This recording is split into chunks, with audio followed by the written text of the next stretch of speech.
Hello and welcome to the PFF Fantasy Football Podcast. I'm your host, Ian Hartitz, and today we will continue our team preview series with a look at the Denver Broncos. We're through about 20 plus of these at this point. Make sure you go back and listen to those.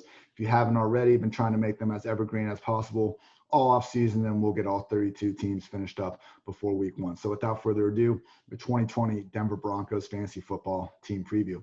Starts at the top, Mr. Drew Lock. All right, one of the more deceiving 4-1 records you'll see, just in terms of like projecting him to then be a good fantasy quarterback. I mean, if you just look at it, went over the Chargers, the guy threw for 134 yards, had his best game against the Texans, 309 yards, 3 touchdowns, 22 for 27. I mean, we saw a lot of flashes of the arm talent in that one, but after that, we go at Chiefs, 18 of 40 for 208 yards.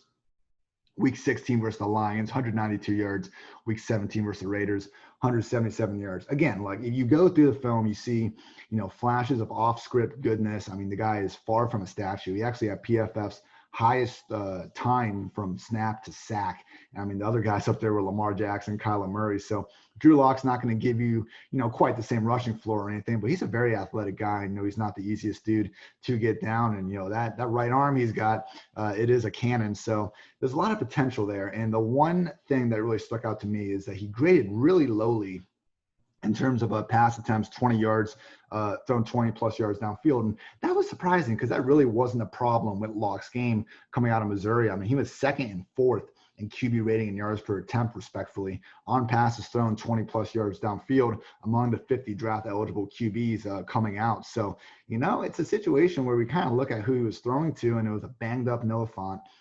He had Courtland Sutton, who was, doing fine. But after that, Tim Patrick, Deshaun Hamilton. There's a reason why the Broncos, felt the need to spend these high round picks on the receiver position. And, while I'm not exactly expecting Locke to just completely take off in 2020, I do think, based on what happened, I mean, how many quarterbacks have we seen just suck in their first, month or two of the season? That's pretty much what Locke had to go through. All things considered, I thought it was a really strong start. I'm cautiously optimistic for Locke's future as a real-life QB. Just don't really think the fantasy ceiling or, he's not going to have much fantasy relevance in 2020. Looking at the backfield, should be some sort of a two-back split with Melvin Gordon and Phillip Lindsay. We've been hearing, reports out of training camp that they don't feel the need to really call one a starter because they both could be on the field so much, and that's fair. I mean, Lindsay has been, really good during his career, 4.9 yards per carry. I know it's not, the best stat to evaluate running back play, but you're averaging almost a full yard more per carry than Melvin, back-to-back seasons, over 1,000 yards, over 1,000 total yards. Looking good. I mean, nothing against Lindsay here. I just think MG3 at a minimum. Okay, even if they go, split back committee, I think Gordon is the favorite for goal line touches. He's definitely the better receiver. And, I do think, we lean more 60-40. They paid the guy, when you pay these running backs 14, 50 million plus in free agency, I mean, you don't bring in those guys to sit on the bench. So I do think it's Gordon's backfield. Lindsay will be involved, but guess what? Like every backfield is a committee of sorts these days. So if Gordon has this 60%, role where he's getting the receiving targets and stuff, he could definitely return top 15-ish production. And, I realize how bad that October went for Gordon last year when he could barely even break off a run longer than 3 or 4 yards. But this is the same guy that led all backs in broken tackles from 2016 to 2018. I mean, as low as his yards per carry has been, those Chargers teams haven't exactly been putting, the best offensive line out there year after year. So I think, better offensive line, potentially better offense, and we could see, a nice little bounce back season from Gordon. He was starting to look like that same, tackle breaking beast towards the end of last season. I think, how good Eckler was just kind of overshadowed Gordon's slight comeuppance towards the end. Ultimately, I think if either one of these guys is really going to take over, it's going to be Gordon. And looking at new OC Pat Shurmur, he has had the history of utilizing a single back. We saw what happened with Saquon Barkley, obviously in those Giants seasons. So Melvin Gordon is definitely the preferred option over Lindsay. I have moved him down a little bit in the fantasy ranks. I mean, I have him as my RB16. Generally, I'm trying to get out of, the first 2 rounds with 2 of those top 15 backs. So don't have a ton of Melvin Gordon exposure this year, but I think his chances at, having a solid bounce back campaign are going a little bit underrated. And the only problem with Lindsay is, okay, maybe he's able to provide some reasonable production as the RB2, but like if Gordon gets hurt, it's not like it's going to become the Phillip Lindsay show. We're just going to see Royce Freeman, however long he stays on the team. He seems like a candidate to potentially be traded to Chicago or Philly or one of these other squads.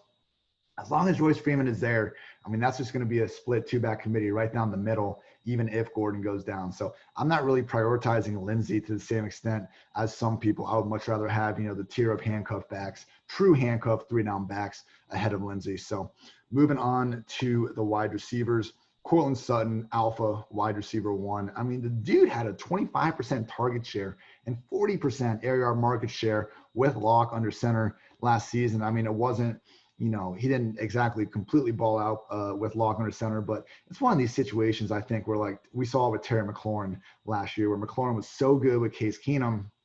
And then the first few weeks with Dwayne Haskins, didn't go all that smooth. And we wondered, oh my God, can McLaurin even produce with Haskins? It's like, look what he did with Case Keenum under center. Of course, he's going to produce with other quarterbacks. And he did so with Haskins once they got a little more time. They stopped just playing ridiculously tough opponents week after week. I think we're looking at the same thing here with Sutton. Like, are you trying to tell me that Joe Flacco, and Brandon Allen are the only guys that can enable Courtland Sutton to great heights? Like, get out of here. Drew Lock and Sutton are going to be just fine. And, all the credit in the world to Jerry Jeudy and KJ Hamler. I'm sure these guys are going to come in and make their mark as well. But Courtland Sutton should be considered the locked-in number 1 pass game target in Denver. And he has, I don't want to call him a breakout candidate because he already did pretty much break out last season, but we might be, underestimating the potential for him to just completely go off. I mean, I know the situation like in Detroit is a little, better overall, with Stafford obviously being the more proven commodity than Drew Lock. But, I think someone like Kenny Golladay versus Courtland Sutton, I mean, just in terms of their on-field talent and, potential best case scenario ceiling, the ADP disparity between those guys probably isn't warranted. With Jeudy, I mean, I believe it was PFF's own Mike Renner calling him the best collegiate route runner we've seen, or one of the best in the past decade. And you pop on the Alabama film and you certainly see it. I just kind of wonder, what is his exact role going to be in this offense? Because Noah Fant, he had the lower target share with Locke under center, but he was also playing super banged up during that time. This was a 70-80% tight end for most of the season, but with Locke under center, it was much closer to 50% because he was trying to play through those injuries. So yeah, Jeudy, he might just be good enough to completely take over that wide receiver 2 role, but wouldn't be shocking if we see, an early career Calvin Ridley or Chris Godwin situation where the really talented receiver just kind of has to settle in as a number 3, probably not number 4, but maybe number 3 pecking order option for Drew Lock. So KJ Hamler, I mean, I wish this guy had run a 40-yard dash, because you watch this dude on the field and it is just absolutely absurd. I mean, being the Ohio State homer I am, I remember this dude just taking a slant pass and just busting it for like 90 yards a couple of years ago. And it's like, oh my God, who is this dude running away from all these 5-star studs on the Ohio State defense? That is Mr. KJ Hamler. Unfortunately, he's been missing most of training camp due to injury. This was already a situation where, he was going to have to make the most out of his probably limited targets to, really be an efficient year 1 player. Now it's a question like, is he even going to be ahead of Tim Patrick, Deshaun Hamilton due to the injury and missed training camp time? Dynasty owners out there, yeah, I'm definitely taking all the shots on KJ Hamler, particularly, in that round 2 range where you're getting them.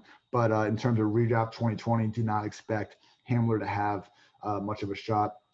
Wouldn't even really be taking a risk on him in best ball. And, I've been saying with these podcasts, hey, better in best ball. That's what all of us fantasy analysts like to say about the wide receivers. But in Hamler's situation, like, you're looking at, again, the likely number 3, number 4 option in a passing game. Like, yes, he's explosive, but just because you're a boom bust guy doesn't necessarily make you, just significantly better best ball option. I think the big thing you should look for is a guy that's being priced near their floor and has a much higher ceiling. And in Hamler's case, I mean, again, his ceiling is as a really efficient number 3 option in this passing game. For me, for in best ball, I'm looking at someone like, Will Fuller, Brandon Cooks, where they're being priced more as a wide receiver 3, but if things really break their way, we know they have the talent to be a wide receiver 1. So if you want to get out there, get some best ball drafts in, make sure you go to Underdog Fantasy, use code PFF, free entrance into their $1 million contest. And yeah, don't be afraid to load up on those Texans wide receivers. I sure have been throughout the offseason.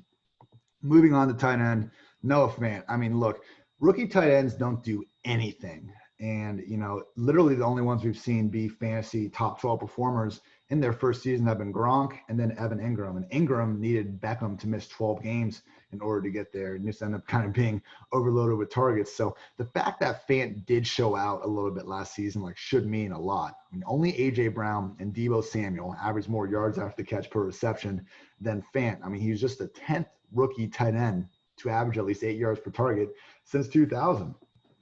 Dude was legit. And, unfortunately, this is a pretty crowded tight end room, seeing,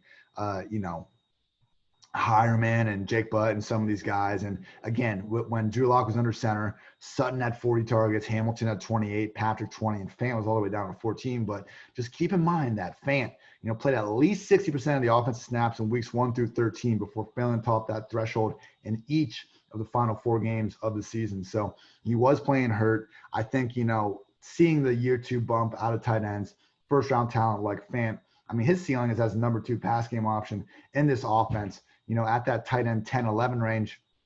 He's kind of been the first late round tight end I've been willing to take a chance on.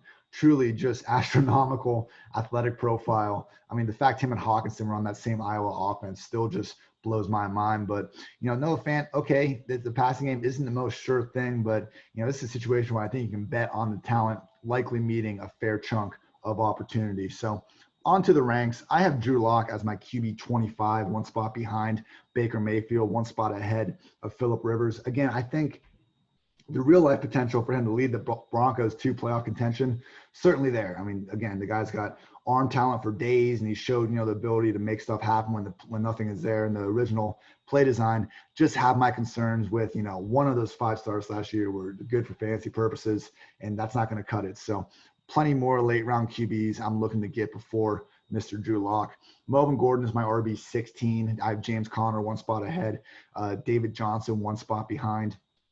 Just a situation where, okay, maybe Melvin gets the bell cow featured role, but I think Connor and some other guys have a much better chance of getting that. And yeah, I do think Gordon is probably better than David Johnson at this point in his career. So I'm a little higher, I think, than consensus on Melvin. I will say, in terms of top 300 kind of rankings, I mean, I have Connor as my 28th overall player and Gordon as my 38th. So I am taking, a good chunk of those wide receiver 1s and even, lower tier or higher tier wide receiver 2s before I'm taking Gordon. To me, there's definitely a tier change after those top 15 RBs. I have Phillip Lindsay as my RB 39, 1 spot ahead of James White, 1 spot behind Chase Edmonds. Yeah, I want Latavius Murray, Alexander Mattison, Tony Pollard, and Chase Edmonds, the top 4 handcuffs that don't have standalone value before Lindsay. I mean, you're just not going to get more than best case, kind of RB2 value out of Lindsay. And that's going to be